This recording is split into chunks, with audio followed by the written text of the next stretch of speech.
Do Jornal Público, este é o P24. Hoje, as regras orçamentais de Bruxelas podem condicionar o choque fiscal proposto por Luís Montenegro. Viva! Eu sou o Ruben Martins. É certo que em campanha as promessas são muitas e uma das promessas da Aliança Democrática foi a redução dos impostos que os portugueses pagam. Mas será isso possível com as novas regras orçamentais de Bruxelas? E que regras são essas? David Santiago. Viva, David, bem-vindo ao P24. Olá, viva, tudo bem? David, hoje estamos a falar de regras orçamentais que condicionam aquilo que é o orçamento de Estado dos vários países da União Europeia. Sempre condicionaram, enquanto continuarmos a fazer parte da União Europeia, vão condicionar sempre, mas há alterações nestas regras neste ano. E que alterações são essas ao certo, David? Há novas regras de gestão orçamental no âmbito da moeda única que serão aprovadas, entretanto, elas estão acordadas entre os líderes dos Estados e deverão entrar em vigor a partir de maio, portanto, ou seja, ainda antes das eleições europeias, de haver uma nova composição do Parlamento Europeu e de haver uma nova comissão, tudo isso. Sendo que ainda não está decidido quando é que elas, ou melhor, elas entrarão em vigor este ano com efeitos para os próximos exercícios orçamentais, ou seja, para 2025. Mas aquilo que nós apurámos aqui no público não está ainda totalmente decidido se haverá alguma questão que possa ser retroativa, ou seja, que tenha uma aplicabilidade ainda para aquilo que está em execução este ano no que diz respeito às contas públicas dos vários países da zona euro. Ainda assim, não é nada perspectivável que isso aconteça. Ora, estas novas regras aqui, eu diria, e até porque também estou longe de ser um especialista, as novas regras, há aqui uma grande mudança que é sobretudo esta. A partir de agora, com estas novas regras, há sobretudo um grande indicador, um indicador-chave que passa a ser o indicador da despesa primária líquida. Passa a ser este o indicador, digamos assim, que os países têm que olhar com maior atenção no âmbito dos seus exercícios orçamentais e já não tanto a questão do déficit, a questão da dívida. Obviamente que esses critérios de Maastricht, aquilo que se fala constantemente da questão do limite de 3% do PIB para o déficit ou de 60% para a dívida, são critérios que vão continuar a ser tidos em conta. Mas no âmbito da avaliação que a Comissão Europeia faz das várias propostas orçamentais, já não serão estes os critérios base, será sim a questão da tal evolução da despesa, sendo que haverá sempre com a tal preocupação de essa evolução permitir que haja uma convergência ou uma trajetória, melhor dizendo, compatível com esses objetivos do déficit e da dívida, ou seja, da redução do déficit, no fundo, uma ideia de sustentabilidade das contas públicas. E, portanto, só mesmo para terminar esta parte, no que diz respeito a esta nova regra, este novo indicador, há aqui, no fundo, um limite anual de variação anual da despesa primária. É uma questão muito específica, mas será no fundo este limite ou que depois, e o que é que muda também aqui é que os Estados vão passar, até aqui as regras eram aplicadas de forma igual para todos os Estados-membros da moeda única. A partir de agora, este limite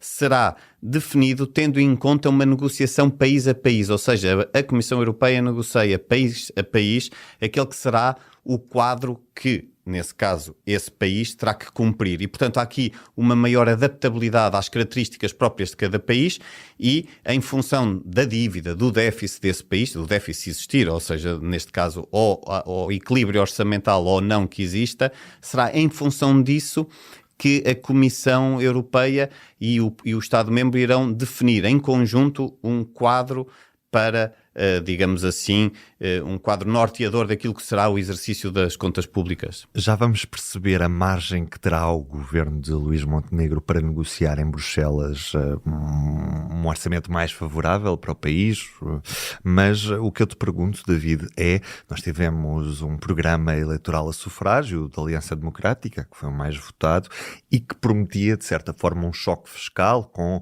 redução dos impostos a pagar pelos portugueses e também uma melhor distribuição de apoios sociais. Ou seja, teríamos também um aumento na despesa nessa área. A minha pergunta é até que ponto é que isto é compatível com estas novas regras de Bruxelas? Neste momento, pronto, é impossível dizer neste momento se é ou não compatível porque não está definido o teto. No fundo, haverá um teto máximo para a despesa de cada país e não está definido, será definido a posteriori e, portanto, só depois é que se perceberá. Dos elementos que nós já conhecemos e não entrando em tecnicalidades, há aqui uma possibilidade muito grande de... tendo em conta aquilo que são as perspectivas do que seja o tal teto de evolução da despesa e aquilo que está presente no programa da AD, e que, no fundo, em termos muito resumidos, implica um importante corte de impostos e, ao mesmo tempo, também um reforço da despesa no âmbito de, por exemplo, de apoios sociais, como a questão de equiparar, de colocar numa base mínima o complemento social para idosos no patamar daquele que é atualmente o salário mínimo nacional de 820 euros. Ou seja, essa medida e outras que surjam, a questão dos professores, a questão que pode até ser já resolvida em 2024 com um retificativo e já não entrar nestas contas, porventura, mas, ou seja, há aqui uma série de incógnitas, seja como for. O corte de impostos, e estamos a falar do corte de impostos, depois ao mesmo tempo diz, mas isso não implica num limite de despesa. Implica. Porquê? Porque, havendo perda de receita, significa que vai ser contabilizado, em termos contabilísticos, como um aumento da despesa. Ou seja, uma diminuição da receita, mas que é inscrita como aumento da despesa. Nesse sentido, e tendo em conta que é um corte importante nos primeiros 2 anos, em termos de reforma fiscal, do programa da AD, isso aliado a outras medidas que estão em perspectiva, há aqui uma possibilidade forte, de facto, de furar aquele que venha a ser o limite. É verdade que estamos aqui a falar em algum domínio especulativo, uma vez que não sabemos qual é o limite. Por outro lado, devemos ter em conta que os dados que são já conhecidos, e quem ler a notícia que hoje publicamos no Público perceberá que, tendo em conta o que se perspectiva, é de facto grande a possibilidade de furar esse tal limite, mas tudo dependerá da negociação que terá que ser feita depois, país a país, neste caso de Portugal, do novo governo, do futuro governo, com a próxima Comissão, quer dizer, ainda com esta Comissão Europeia, mas que provavelmente já será concretizado já com a próxima Comissão Europeia, não é? A questão é, e como estávamos a referir há pouco, neste momento Portugal é visto como um bom aluno em Bruxelas, teve um superávit no ano passado, 2023, portanto fica com mais margem negocial, é isto, David? Eu diria que o ponto de partida para Portugal, para esta negociação, é favorável no sentido em que houve uma trajetória importante de descida da dívida pública que já baixou dos 100% do produto e ao mesmo tempo, obviamente que uma coisa está ligada à outra, houve também aqui um equilíbrio orçamental com saldos orçamentais positivos, como o tal superávit que falavas agora, e portanto este tal ponto de partida para estas novas regras e para a negociação daquilo que será o orçamento proposto para 2025 pela AD, que será proposto à Comissão, esse é um ponto favorável, porque Portugal pode jogar com essa ideia de que é um país que está a cumprir as regras, que tem caminhado de uma forma sustentada no sentido do equilíbrio das contas públicas. Isso é claramente um ponto favorável. Ainda assim, nós sabemos que negociar com Bruxelas nunca é fácil, uma tarefa garantida à partida, ou seja, é sempre difícil negociar. As regras, a própria Alemanha impôs algumas regras, como por exemplo, no caso de países com dívida acima de 90%, como é o caso de Portugal, de 90% do PIB, ter que descer pelo menos um ponto percentual a dívida pública. Portugal tem conseguido isso, tem conseguido descidas até significativamente acima disso. No entanto, não quer dizer que não haja aqui dificuldades na negociação, até porque internamente a situação não será fácil. Não, mas ainda em Bruxelas, deixa-me só terminar dizendo isto, é que ainda por cima a tal conjugação, ao mesmo tempo de um importante corte de impostos com medidas que também têm importantes aumentos de despesa e com a perspectiva de furarem os tais tetos que vão ser definidos, ou o teto que será definido para Portugal, por mais que haja um equilíbrio orçamental, será uma negociação difícil, porque será aqui uma conjugação de medidas que poderá pôr em causa o cumprimento dessa nova regra e, ao mesmo tempo, o espírito que se pretende de continuação da trajetória de consolidação das contas públicas. Ora, essa é uma dificuldade que existirá, que dependerá depois também dos equilíbrios políticos ao nível da União Europeia, como é que será formada a nova Comissão Europeia, quem estará à frente dela, isso veremos mais à frente, não vamos continuar no domínio da especulação. Mas em Portugal, dentro de portas, já sabemos que também a tarefa não será fácil, porque estamos a falar de uma maioria relativa que é muito estreita, a da AD. Nós sabemos também que o orçamento não chega, a abstenção, por exemplo, do Chega ou do PS, ou seja, é preciso que, se o PS não votar a favor, o Chega tem que votar a favor do orçamento. E, ou portanto, ao contrário, sim. Ou ao contrário, sim, mas o PS já sabe que muito dificilmente, ou é quase impossível, votar a favor de um orçamento ordinário.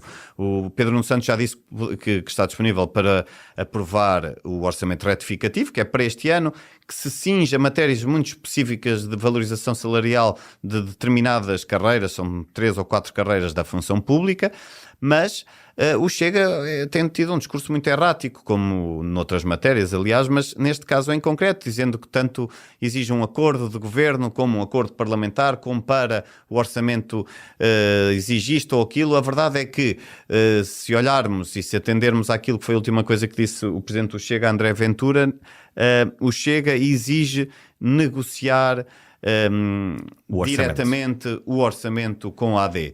Até agora, Luís Montenegro, que disse não é não a um acordo parlamentar e a um acordo de governo com o Chega, nunca disse se está disponível para fazer depender, digamos assim, a viabilização do Orçamento de Estado de uma negociação direta com o Chega. Diz que quer dialogar com todos, portanto, que vai dialogar com todos os partidos e nesse sentido inclui o Chega, obviamente. Mas uma coisa é negociar com todos ou negociar medida a medida no Parlamento esporadicamente, à medida que elas surgirem mais à esquerda, mais à direita, em função daquilo que faz mais sentido, tendo em conta o espírito, se quisermos, da política em causa. Outra coisa é um orçamento do Estado que exige uma negociação muito mais abrangente, muito mais difícil, e nesse sentido aquilo que podemos esperar é que o governo da AD terá claramente uma tarefa muito difícil, não só na frente europeia, como também na frente nacional, no que diz respeito à aprovação do orçamento do próximo ano, sobretudo porque aquilo que se tem dito é que as novas regras europeias são muito mais flexíveis e isto parte sobretudo da ideia de que há uma negociação caso a caso e, portanto, há planos de ajustamento orientados, ou melhor, adequados ao perfil de cada país. Isso é um facto. Mas, por outro lado, há medidas que continuam a existir, ou há regras que continuam a existir. Há esta nova regra que passa a ser o indicador-chave que impõe um teto máximo à despesa e, tendo em conta aquilo que está previsto na proposta da AD, há claramente aqui um sério risco de haver alguma tensão, pelo menos, na negociação. E estou a ser minimalista, veremos depois o que é que acontece, mas há pelo menos aqui um risco de ser reaberto um foco de tensão no que diz respeito à aprovação de um orçamento. Nós podemos lembrar que em 2016, o primeiro orçamento do primeiro governo da Geringonça, de António Costa, bateu também na trave, teve que ser reajustado, houve muitas dúvidas de Bruxelas. Veremos se agora também, e também falamos na altura, falava-se na Geringonça, o termo, porque se achou que era uma solução governativa precária e instável, acabou por se revelar menos instável, pelo menos, do que se chegou a antever. Neste caso, temos também claramente uma solução de governo que não assegura, não dá garantias de estabilidade governativa a médio e longo prazo, isso parece-me evidente, e ao mesmo tempo temos também um conjunto de propostas ou um programa eleitoral que não estou a dizer que não é concretizável, mas que as novas regras europeias continuam a dificultar a margem de manobra de gestão orçamental dos países. E nesse sentido, acho que há aqui claramente um foco de tensão no horizonte, tanto para o governo da AD, no plano nacional, como no plano europeu. Muito obrigado, David. E hoje temos também disponível para ouvir o podcast Diplomatas, o podcast de análise da política internacional do Público, com a nossa Teresa de Sousa. Vale muito a pena passar por lá, público.pt/podcast. São muitos. E contamos consigo todos os dias. Eu sou o Ruben Martins, David Santiago, aqui comigo. Música original de Ana Marcos Maia. O P24 está de regresso na segunda-feira. Até lá tenham um bom dia e um bom fim de semana. O público fica no ouvido.